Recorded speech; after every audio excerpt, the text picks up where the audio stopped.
En el nombre de Jesús, Señor, muchas gracias. Amén, Señor, y amén.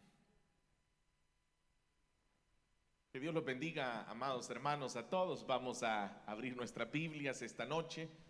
Sean bienvenidos cada uno de ustedes.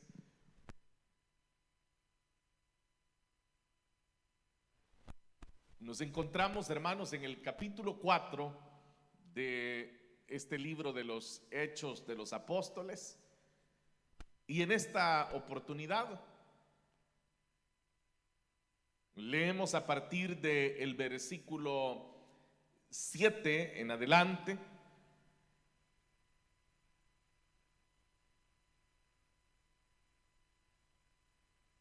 Y nos dice la buena palabra del Señor: hicieron que Pedro y Juan comparecieran ante ellos y comenzaron a interrogarlos.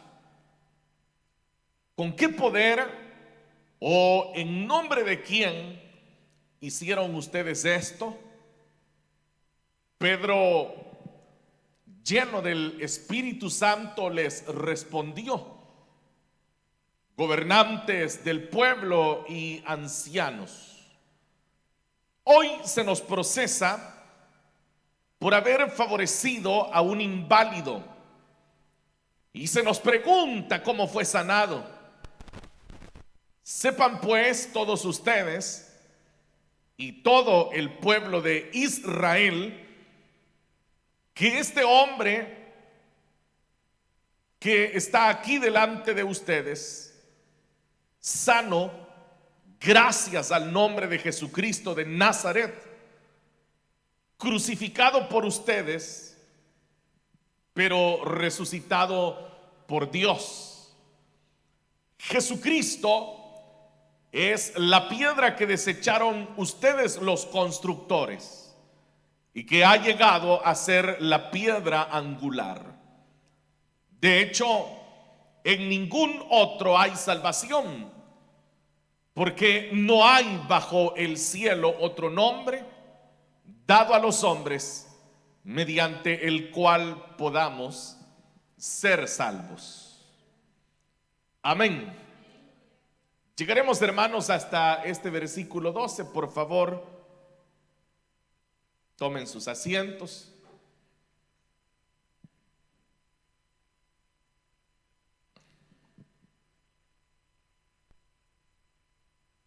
La semana anterior dimos inicio a este capítulo 4, en el cual revisábamos las palabras que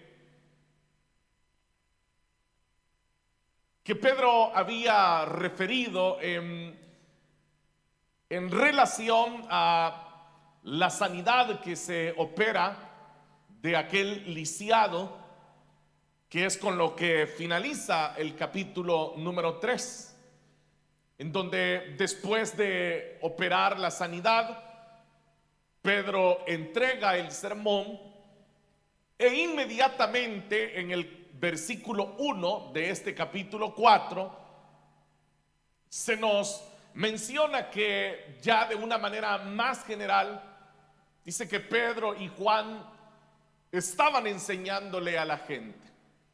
Y es ahí donde decíamos la enseñanza que ellos entregaban ha disgustado a las autoridades. Y debido a eso, las autoridades se hacen presentes. Recuerde que todo lo que hoy nosotros estamos viendo sucede en el contorno del templo.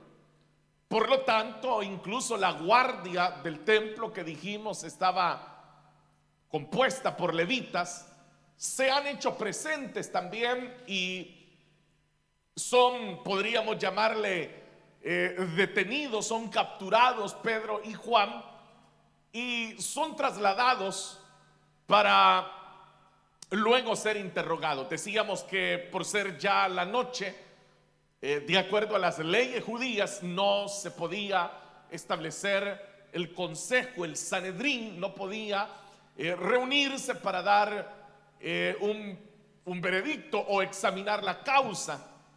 Por lo tanto, ellos esperarán hasta el siguiente día. Hacíamos, por supuesto, el señalamiento de que cuando fue el caso del Señor Jesús, no esperaron hasta el siguiente día, sino que lo hicieron exactamente esa misma noche, ya que ellos tenían una urgente prisa por darle muerte al Señor. Sin embargo, en este caso decíamos que sí se esperan hasta el siguiente día y se reúne el consejo, y era lo último que observábamos la semana anterior, que llamaba la atención que este consejo está compuesto por los miembros de la familia de Anás. Y decíamos que es ahí en donde radicaba entonces el poder religioso, o más bien, como lo aclarábamos, ellos habían utilizado la religión para gobernar al pueblo. A través de conceptos religiosos, ellos establecían un sistema de temor, y por lo tanto la población estaba atemorizada en nombre de la religión, mientras el caudal económico de ellos seguía aumentando. Entonces, precisamente decíamos, es lo que a ellos ahora les va a preocupar, el hecho de pensar que las enseñanzas de ellos van a ocasionar, y por eso decíamos que el mismo maestro lo había dicho, que cuando se conociera la verdad nos haría libres. Y esa era la preocupación que se tenía, y decíamos que obviamente sigue siendo la preocupación hoy en día también, en donde muchas personas prefieren que los demás estén ignorantes, sumidos en la ignorancia, para que no abran los ojos y no sean libres. Por eso dentro de las mismas congregaciones, también lo aclarábamos, han existido sistemas que atemorizan a los miembros de la iglesia, de tal forma que muchos se han enseñoreado de las obras, se han enseñoreado de las congregaciones, ejerciendo un temor profundo en los demás. Por eso llegábamos al caso en donde revisábamos a los nombres que se nos dan, y veíamos que decíamos que aunque ya Anás no era el sumo sacerdote, sino Caifás, quien era su yerno, pero a pesar de eso Anás sigue estando presente, lo cual nos demuestra que él seguía ejerciendo ese control. También mencionamos que se presentaron los saduceos, de quienes decíamos eran muy poderosos y muy ricos. Entonces, dentro de todo ese contexto, ahora nos corresponde ya revisar lo que va a suceder en ese consejo. Este consejo, que era conocido como el Sanedrín, es allí donde en un semicírculo están sentados ellos, y ahora son traídos del lugar donde estaban siendo retenidos Pedro y Juan. Ahora ellos son llevados delante de este consejo, que fue con lo que terminamos la semana anterior. No se nos dice si con ellos también había sido retenido el lisiado, no lo aclara Lucas, no dice Lucas si el lisiado había sido retenido junto con ellos o si es mandado a traer al siguiente día. Es un detalle que no lo podemos encontrar. Lo cierto es que, de acuerdo a lo que vamos a ver esta noche, sí está presente el lisiado ahí. Por eso digo, no podemos aclarar si él fue detenido juntamente con ellos o si fue enviado a traer al siguiente día. Pero ya ubicándonos en el día que ahora encontramos en este versículo 7, por eso inicia claramente diciendo: hicieron que Pedro y Juan comparecieran ante ellos. Y esta frase "comparecieran" nos demuestra inmediatamente el tono penal en el cual ellos están presentándose. Note que de entrada aquí lo que va a suceder no es una entrevista nada más, no es una conversación nada más, sino que lo que aquí va a suceder es una especie de juicio. Esa es la idea que ellos están teniendo, tanto Anás, Caifás y todos los miembros del Sanedrín. La idea es establecer una culpabilidad sobre ellos, Y como decíamos, esta culpabilidad debido a las enseñanzas que ellos están dando. Lo cual no podemos perder de vista que al hablar de la enseñanza, recuerde que la enseñanza de ellos era que Jesús había resucitado. Y que como Jesús había resucitado, Él estaba vivo, y que la sanidad que se había operado sobre aquel lisiado no la habían llevado a cabo ellos, sino que la había hecho un Jesús que estaba vivo y operaba a través de ellos. Entonces ellos no quieren que esa enseñanza se divulgue, porque como también agregamos en su oportunidad, precisamente ellos habían incluso sobornado a los guardias para que dijeran que los discípulos se habían robado el cuerpo. Entonces ahora resulta que hay un milagro, hay una sanidad que no puede pasar desapercibida, porque todos lo han visto. Recuerde que decíamos el templo, por eso estaba el hombre pidiendo la limosna ahí, porque era un lugar muy concurrido, eran grandes cantidades de personas las que llegaban. Entonces son muchos los que han visto el milagro, muchos han visto a aquel hombre, y por eso decíamos que Pedro comenzó por ahí el sermón diciendo: ¿por qué les asombra esto que están viendo? ¿Cuál es la sorpresa que se han llevado ahora ustedes? Porque ven que este hombre ha sido sanado. Y decíamos en su momento que era un reproche a la incredulidad de los judíos, cuando ellos tendrían que creer profundamente en el poder de Dios, ya que ellos como nación estaban precisamente basados y reposados en los milagros que Dios siempre había hecho por Israel. Sin embargo, eso demuestra, decíamos, el estado deplorable en el cual se encontraba Israel, en una incredulidad profunda. Entonces por eso es que Pedro comenzó por ahí diciéndole: ¿por qué les sorprende ver que este hombre ha sido sanado? ¿Cuál es la sorpresa que se han llevado ustedes esta noche? Pero vean entonces ahora de que lo que ahora va a suceder es eso, el cuestionamiento de aquel milagro. Porque como digo, a través del milagro ha venido la enseñanza. Pero ahora note que usted va a observar que ellos van a cambiar y ya no van a cuestionar la enseñanza, sino que lo que van a preguntar es con respecto al milagro. Entonces los llaman y dice: los hicieron comparecer, como le decía, lo cual inmediatamente nos enseña entonces que ellos se encuentran en calidad de acusados. Pero luego va a decir lo siguiente: y comenzaron a interrogarles. Usted sabe que se interroga a un acusado. Entonces, ellos están en calidad de acusados. Y la pregunta que nos tenemos que hacer es la siguiente: ¿de qué los acusaban? ¿Cuál era la acusación? Bueno, el gran delito del que estaban acusados era de haber sanado al lisiado. Ese era el gran delito que se les estaba atribuyendo ahora. Entonces, note en el versículo, en la parte final del versículo 7, la pregunta que ellos van a hacer: ¿con qué poder o en nombre de quién hicieron ustedes esto? Para nosotros, en el sentido cultural nuestro, no es una pregunta que tenga una explicación tan lógica. Pero en el sentido semita de la pregunta, para ellos sí era muy importante el nombre. Porque para ellos la persona era el nombre y el nombre era la persona. Por eso es que si usted lee en la escritura, todos los nombres tenían un significado. Porque para la cultura de ellos era así. Todo nombre tenía un significado, tenía una razón, algo que le daba identidad, le daba esencia a la persona. Entonces, por eso le insisto que hablar del nombre era hablar de la persona.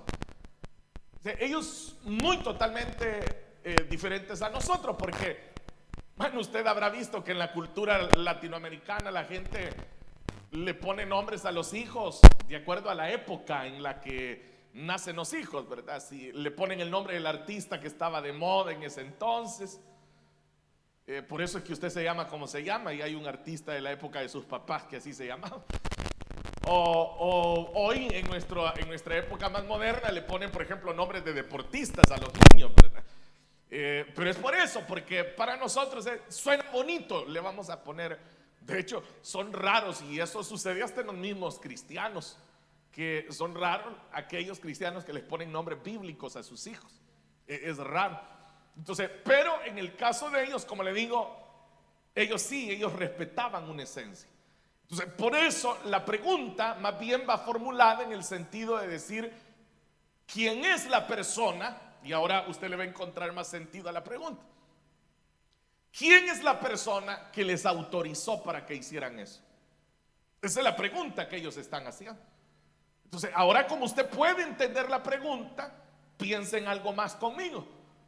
Y es en el hecho de que al hablar de quién les autorizó, lo que están dejando implícito en esa pregunta es: no hemos sido nosotros. Y aquí las autoridades somos nosotros. Entonces, si no hemos sido nosotros, ¿quién ha osado autorizarles algo con lo que nosotros no estamos de acuerdo? Entonces, por eso note que la estrategia ha cambiado. Porque en los versículos, bueno, lo veíamos en el versículo 1, en el versículo 2 más bien de este capítulo 4, cuando la semana anterior dice que estaban muy disgustados ellos por la enseñanza, pero ahora no les están replicando la enseñanza. Lo que ellos les están replicando ahora es el milagro. ¿Quién les autorizó a ustedes a hacer eso? A ver, díganos quién fue la persona. ¿Cómo es que esa persona tiene la autoridad para comisionarnos a ustedes a que hagan eso? Eso es lo que les están preguntando. Por eso les decía que para ellos nombre y persona era lo mismo. Decir el nombre de la persona era la persona y la persona era el nombre. Entonces, díganos ahora. Claro, usted y yo tenemos una respuesta a esto y nosotros decimos: lo hicieron en el nombre de Jesús, dice uno. Pero porque el evangelio ya nos ha sido revelado. Pero si nosotros nos ubicamos en el momento que se está dando la pregunta, usted y yo no entenderíamos tampoco, tendríamos cierta limitante para poder entender el asunto del nombre. Y eso es precisamente lo que el Espíritu Santo hará cuando le dé las respuestas a Pedro para que responda a esta pregunta que ellos están haciendo. La pregunta que ellos hacen es: ¿quién les ha autorizado a ustedes? ¿Con qué poder? ¿En qué nombre? Entonces, ellos están usando acá dos palabras diferentes. Porque cuando ellos dicen ¿con qué poder?, ellos están diciendo dunamis. ¿Con qué poder lo están haciendo? Entonces, están hablando de poder. Y cuando hablo de poder, no como nosotros lo entendemos, que se tiene el poder de dar una orden. Ellos están diciendo el poder que operó sobre el lisiado para levantarlo. Por eso le digo que hay que distinguir entre las dos palabras, porque al decirle con qué poder, se refieren a eso, el poder que se ejerció sobre las piernas, sobre los tobillos de aquel hombre para que se levantara. Y cuando hacen la segunda pregunta, en decir o en nombre de quién, entonces es diferente, porque la palabra acá es ónomo. Entonces, es quién es el nombre, y es ónomo, que es un derivado de esa palabra, es quién autoriza, cuál es el nombre en el que se autoriza. Entonces, ellos están estableciendo dos detalles: el poder y la persona que ha autorizado. Allí sí, la persona que tenía el poder para autorizar y el poder con el que se había hecho el milagro. Eso es lo que ellos están exigiendo ahora que se dé una respuesta. La respuesta entonces llegará en el versículo 8, no sin antes hacernos una aclaración. Lucas dice: Pedro, lleno del Espíritu Santo, les respondió. Note esto, dice que, bueno, NBI lo traduce también de esta manera, igual que Reina Valera, cuando dice que estaba lleno del Espíritu Santo Pedro y le respondió. Pero la palabra que aparece acá En realidad es una palabra que puede ser traducida como influenciado, o también puede ser traducida como provisto, a alguien que se le ha dado una provisión. Por eso es la palabra pimplemi. ¿Qué es eso? Es proveer, es llenar, pero llenar de una provisión. Entonces, note el sentido del versículo, porque lo que nos está diciendo es que el Espíritu Santo era el que estaba proveyendo ahora a Pedro las respuestas que Pedro iba a dar. O sea, hago esta aclaración porque cuando uno evangélicamente interpreta la palabra que estaba lleno del Espíritu Santo, nosotros tenemos una interpretación bien religiosa del tema. Y para nosotros siempre hablar lleno del Espíritu Santo puede ser alguien que está orando en lenguas, puede ser alguien que se pone a reprender al diablo, puede ser alguien que levante la voz, alguien que agite la mano. O sea, nosotros tenemos diferentes interpretaciones de estar lleno del Espíritu Santo. Bueno, hoy en día, y usted no me va a dejar mentir, que ahora incluso hay prácticas que son antibíblicas, que se llevan a cabo en algunas congregaciones y que la gente las atribuye a la llenura del Espíritu Santo. Por eso hay lugares en donde parecen discotecas, los que hay son desórdenes, y las personas dicen, no, es que estaban llenos del Espíritu Santo y por eso es que estaban así como que estaban borrachos, porque habían bebido del vino del Espíritu Santo. La gente utiliza frases, ¿verdad? Y por eso hay hasta algunos cantos ahí que son hasta antibíblicos, ¿no? Eso estar diciendo hay vino celestial y cosas por el estilo, son cosas que no tienen nada que ver con la Biblia. Pero vea, es por eso, le aclaro, porque siempre se apega uno a esta frase, estaba lleno del Espíritu Santo. No, pero en realidad, como le digo, la palabra en el original, pimplemi, es eso, es proveer. Entonces, cuando acá Lucas dice que estaba lleno, la referencia es que lo que Pedro va a decir ha sido el Espíritu Santo quien se lo ha dado. Cada palabra que Pedro va a pronunciar a partir de este momento, Lucas lo que desea es que usted y yo entendamos que Pedro está siendo influenciado por el Espíritu Santo para hablar, que no es él quien va a dar una respuesta, que no es él quien va a ejercer una defensa de la acusación que se les está haciendo. Y esto, hermanos, acá usted puede ver cómo se está cumpliendo en este mismo momento las palabras que el Señor Jesús dijera en Mateo capítulo 10, cuando el Señor le dijo a sus discípulos, miren, si ustedes los van por mi causa, les dijo el Señor, así les dijo él, por mi causa, a ustedes los van a llevar ante los gobernadores, ante los reyes. Pero miren, les dijo el Señor, no se preocupen de lo que vayan a responder, porque cuando estén allí se les va a dar lo que tienen que decir. Entonces, lo que el Señor les estaba a ellos ya anticipando es esto que ahora nosotros vemos acá. Allí está Pedro y está Juan ante los gobernadores. ¿Qué podía decir Pedro? ¿Qué podía decir Juan? La próxima semana incluso vamos a ver el concepto que se tenía de ellos, que eran hombres sin letra, hombres que iban a saber, no tenían ningún tipo de preparación en comparación a los que les están juzgando ahora. Entonces, ¿de dónde Pedro va a mostrar la estrategia que veremos en los siguientes versículos? El Espíritu Santo es el que le está dando en ese momento de qué debe de hablar. De hecho, y aprovecho para aclarar, ¿no?, que ese versículo lastimosamente siempre ha sido mal interpretado, porque por eso es que hay una gran, pero gran cantidad de gente que se pone a predicar sin estar preparada para predicar. Y lo que han hecho es torcer el versículo y dicen, no, es que usted abra la boca y el Espíritu le va a dar de qué hablar. Pero el Señor no estaba diciendo eso, no estaba diciendo sean unos haraganes y vayan a ponerse a predicar sin haber leído la Biblia, sin haberse preparado y el Espíritu va a hablar por ustedes. No estaba diciendo eso el Señor. Lo que el Señor estaba diciendo era que en estos casos, ahí está Pedro, ahí está Juan delante de los gobernadores y ahora el Espíritu Santo va a llenar los labios de Pedro con lo que Pedro tiene que decir. Pero ¿por qué tiene que decir aquello Pedro? Porque el Espíritu Santo quiere decir eso a través de Pedro. Y aquí le doy un detalle más entonces para continuar, que todo lo que Pedro va a decir, en realidad quien lo está diciendo porque desea decirlo es el Espíritu Santo. Por eso es que Lucas inicia diciendo que Pedro estaba lleno del Espíritu Santo.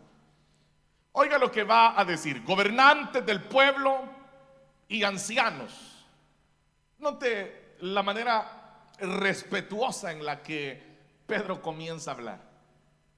Ya desde este punto usted puede notar que hay una elaboración en lo que se va a decir. Por eso es que nosotros los cristianos debemos de, al dirigirnos a las personas en nuestro afán de evangelizarles, debemos de ser respetuosos. Nosotros no podemos ser gente que de entrada le cae mal al que le va a escuchar. No, oiga, Pedro sabe, porque ninguno de nosotros podría ocultar que Pedro sabía quiénes eran los que estaban enfrente de él. Si Pedro sabe que son precisamente los mismos que le han dado muerte al Señor, él lo sabe. Y Pedro no le dice: estimados asesinos que están reunidos acá, sino que Pedro respeta la situación y les dice: gobernantes del pueblo y ancianos. Y ahora comienza en el versículo 9: hoy se nos procesa por haber favorecido a un inválido. Note que él ya está hablando de que están siendo procesados. Él no dice nos están interrogando, nos están preguntando. Él dice se nos procesa, porque ya él da por hecho que aquello es un juicio, que es lo que le digo. Desde el momento en que los capturan y los llevan es para que comparezcan ante las autoridades. Ya están en calidad de acusados. Y ahora él dice entonces se nos procesa, se nos está aquí llevando a cabo este juicio por haber sanado a un inválido. Entonces, note que inmediatamente ya hay una estrategia, porque lo que ellos pretendían era poner en un cuestionamiento la sanidad de aquel hombre. Pero es algo evidente porque todo el mundo lo ha visto. Y él dice un inválido. Y luego va a decir lo siguiente: sepan pues todos ustedes y todo el pueblo de Israel, y aquí ya involucra al pueblo. Aquí ya él comienza a abrir el espacio, ya no solo refiriéndose a los que estaban en el Sanedrín, sino que ahora comienza a dirigirse también, como decíamos, a todos. Y por eso dice a todo el pueblo de Israel que este hombre está aquí delante de ustedes. Por eso decía en la introducción que el hombre se encontraba ahí con ellos. No se nos aclara si había sido detenido y había sido llevado con ellos al lugar donde les retuvieron, pero lo que sí se nos aclara es que está presente en el momento. Por eso Pedro va a decir este hombre que está aquí delante, y dice que está sano. Gracias, y aquí le va a dar la respuesta que ellos pedían. Recuerden que lo que ellos habían preguntado es ¿en qué nombre? ¿Quién fue la persona que les autorizó? Bueno, ahora Pedro les va a responder y les va a decir: está sano gracias al nombre de Jesucristo de Nazaret. Entonces aquí ya está la respuesta. Él ya les está respondiendo, pero lo que quiero que usted observe es lo siguiente: es de que todo ha cambiado. Pedro no les está respondiendo como un reo. Aquí Pedro, él va a optar por ser testigo. Entonces, note cómo el Espíritu Santo está detrás de todo esto. Es el Espíritu Santo quien está dando la estrategia, las respuestas. Es el Espíritu Santo quien le va a proveer a Pedro todo lo que Pedro va a decir a continuación. Y por eso es importante apreciar lo que está ocurriendo. Pedro ha dejado el papel de ser reo y él va a pasar a ser testigo de Cristo, que era lo que el Señor les había dicho. ¿Qué fue lo que el Señor les dijo que iba a suceder cuando viniera el Espíritu Santo sobre ellos?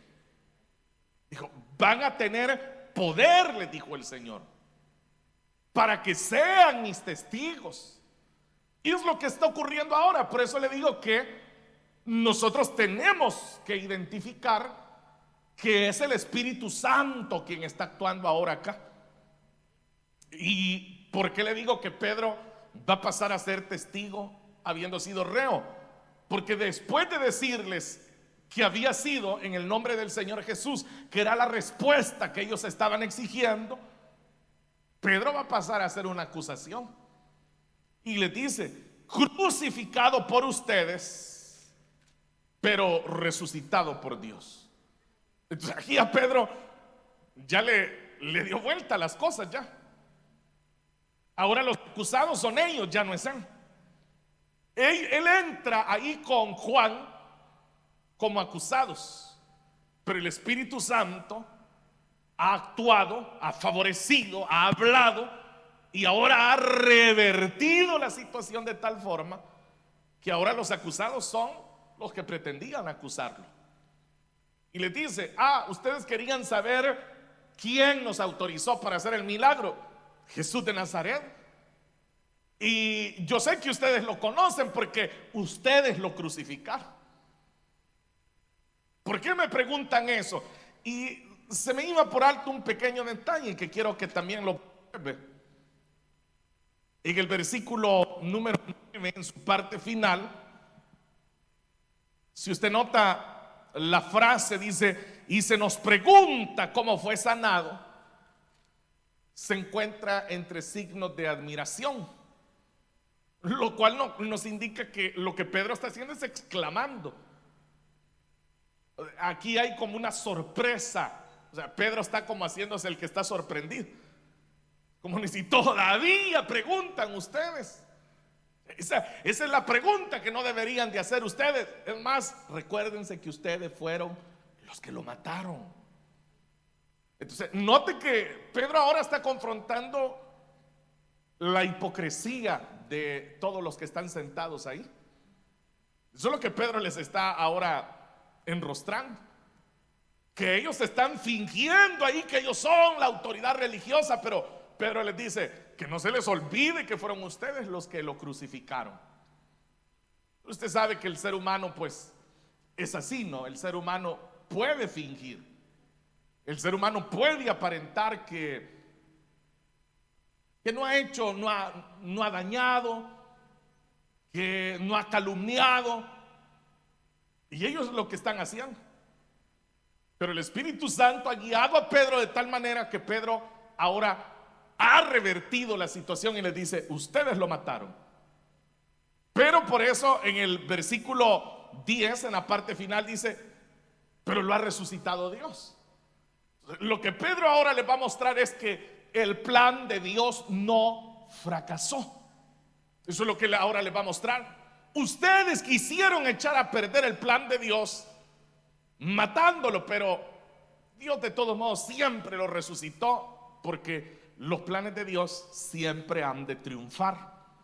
No importa lo que el hombre quiera hacer en contra de los planes de Dios, los planes de Dios siempre se cumplen. Por eso vea usted cómo se lee esta parte: crucificado por ustedes, pero resucitado por Dios. Note eso una vez más: crucificado por ustedes, pero resucitado por Dios. Notes eso, lo que Pedro les está mostrando, el sentido de las cosas. Como ellos quisieron ponerle un final a todo, pero viene Dios y lo que está haciendo es dándole un principio a algo nuevo. Porque lo que Dios está haciendo ahora es que Pedro lleno del Espíritu Santo, está ahí parado testificando de que el Cristo que ellos habían crucificado en realidad estaba vivo. Y estaba tan vivo que les había dado a él y a Juan el poder para levantar a aquel lisiado que estaba ahí. Entonces, y eso lo vamos a ver más adelante, que ellos saben precisamente, las autoridades, que todo mundo sabe lo que ha sucedido ahí. Entonces ahora dice en el versículo 11: Jesucristo es la piedra que desecharon ustedes los constructores. Aquí Pedro echa mano del Salmo 118. Bueno, ahí usted lo puede leer en su casa y ahí identificará las palabras que hoy Pedro está diciendo. Y lo que Pedro está diciendo, y hay una segunda parte, porque él les dice: ustedes los constructores. Entonces, por eso le dije hace un momento que Pedro ha cambiado, ha invertido ya y ha dejado de ser él el reo, el acusado, y ha pasado a ser testigo, y ahora los está acusando a ellos. Porque al decirles esta frase, que para usted y para mí podría no tener mayor significado, decir: Jesucristo es la piedra que desecharon ustedes los constructores, para nosotros, como le digo, podría no tener tanto significado, pero para ellos sí, y sabían a lo que Pedro se estaba refiriendo. ¿A qué se refería Pedro? A la construcción de ellos como nación, porque dentro de la arquitectura de ellos había una piedra que era la piedra de soporte, la piedra angular. Era la piedra de la cual dependía toda la construcción. Entonces era una piedra muy valorada, muy necesaria.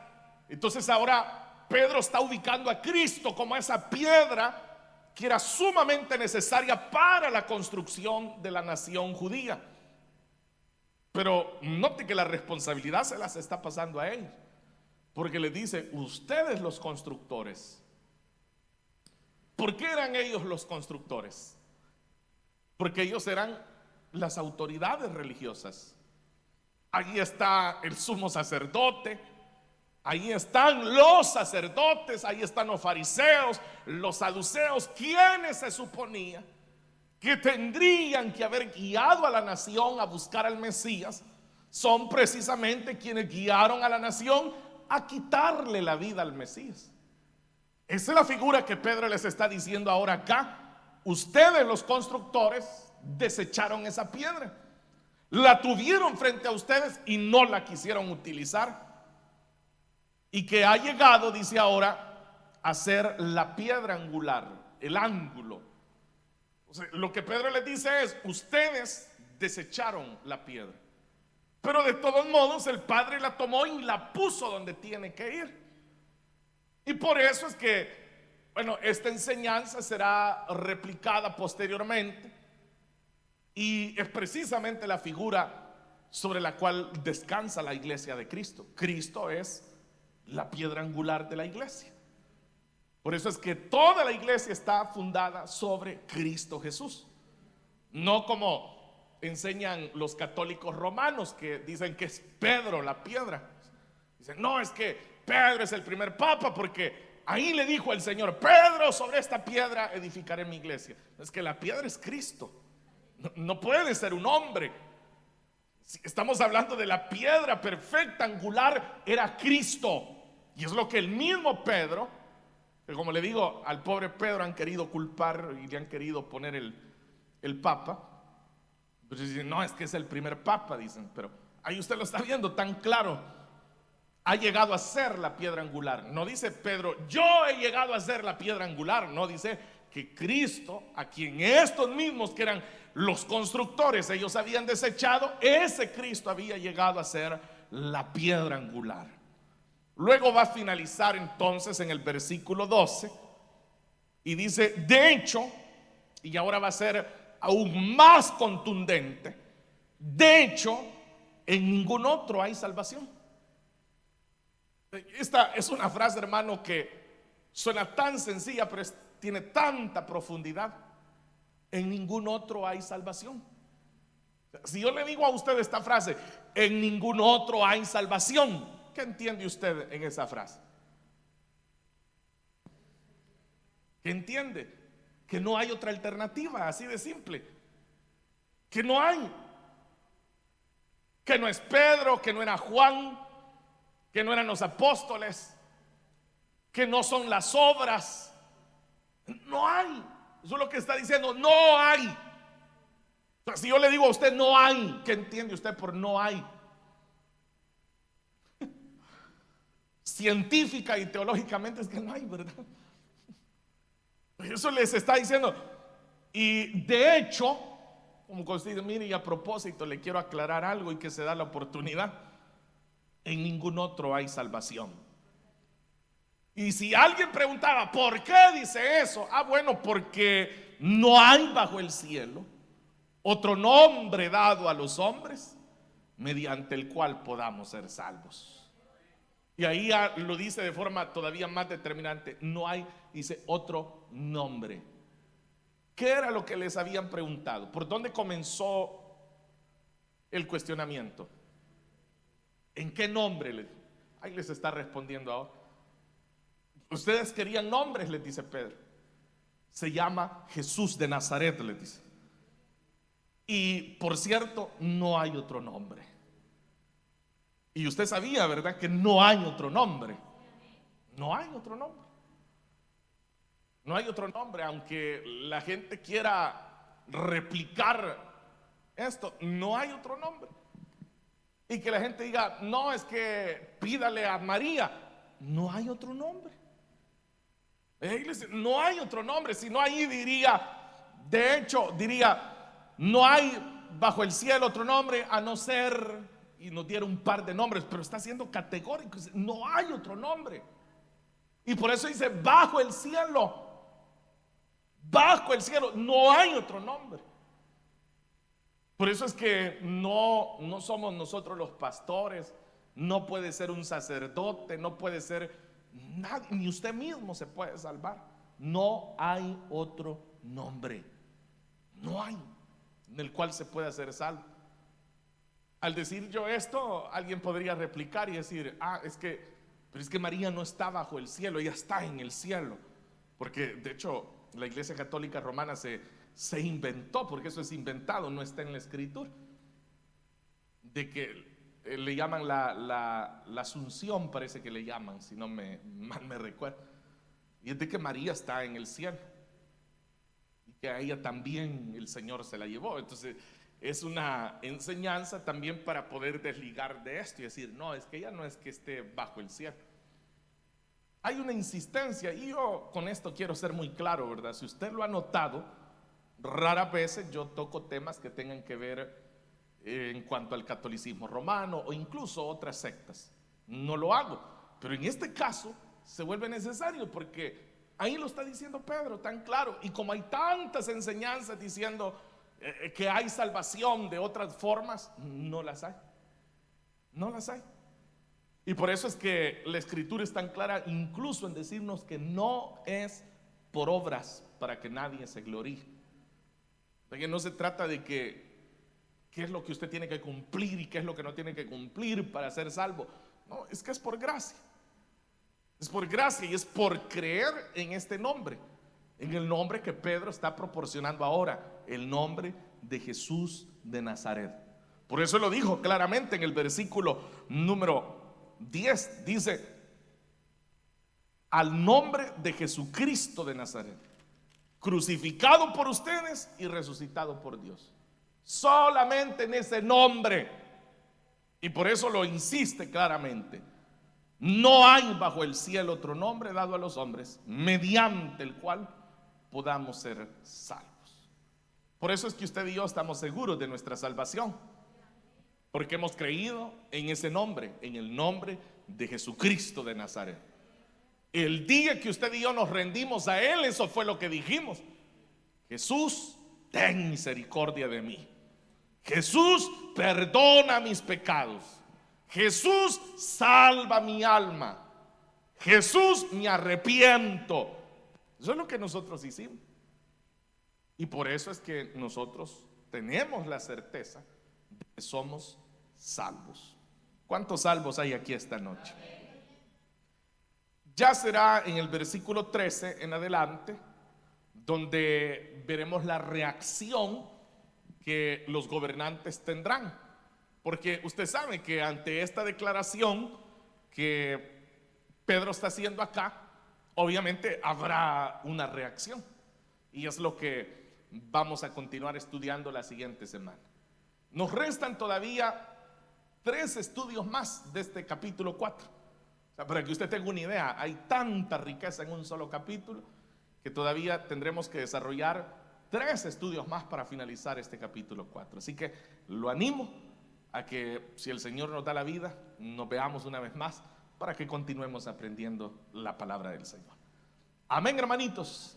Vamos entonces a orar esta noche. Padre, te damos gracias por la bendición que hemos tenido esta noche de participar de este estudio de tu palabra.